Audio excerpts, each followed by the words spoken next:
Energy crisis might be big, this is the big test for India. 2 दिन 2 भाषण, PM के ये दोनों भाषण अपने आप में क्वेश्चन मार्क है। बात समझाता हूँ कैसे। ये एक बुक है, राजनीति के अधखुले गवाह, नेहरू से सोनिया तक, सूर्य नारायण चौधरी। इसके पेज नंबर 28 पर एक टाइटल है अमित भाषी नेहरू।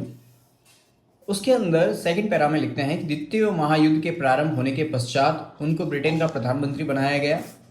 एक दिन प्रातः काल यह समाचार दिया गया कि जर्मनी ने रूस पर हमला कर दिया है। सुबह 8 बजे वे एक रेडियो भाषण तैयार करने बैठे और रात्रि के 9 बजे तक उसे तैयार करने में लगे रहे। उनके स्वयं के कथनानुसार उस रेडियो भाषण को तैयार करने में 12 घंटे से कम नहीं लगे।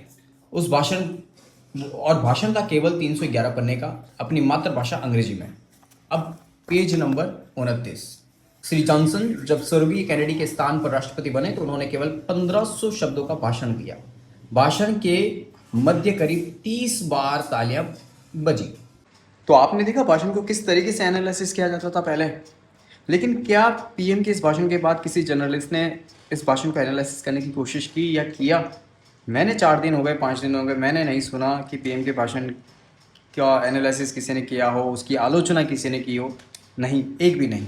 पीएम ने जब ये कहा कि हमारे देश में हालात कोरोना से या कोरोना के जैसे हो सकते हैं या उससे भी बेकार हो सकते हैं, तो किसी ने ये नहीं कहा कि ऐसी स्थिति क्यों आई, क्यों अब आप ये चीज़ कह रहे हो। क्योंकि उससे पहले तो आप ही की न्यूज़ मीडिया ये चिल्ला चिल्ला के कह रही थी कि हमारे देश में ना ऑयल की कमी है, ना गैस की कमी है, किसी चीज़ की कमी नहीं है। तो इसका मतलब साफ है कि आपकी विदेश नीति बहुत कमज़ोर थी, या फिर ये भी कह सकते हैं कि आपने न्यूज़ या मीडिया को पूरी तरीके से कंट्रोल किया हुआ था कि वो आपके खिलाफ कोई नैरेटिव ना चलाए।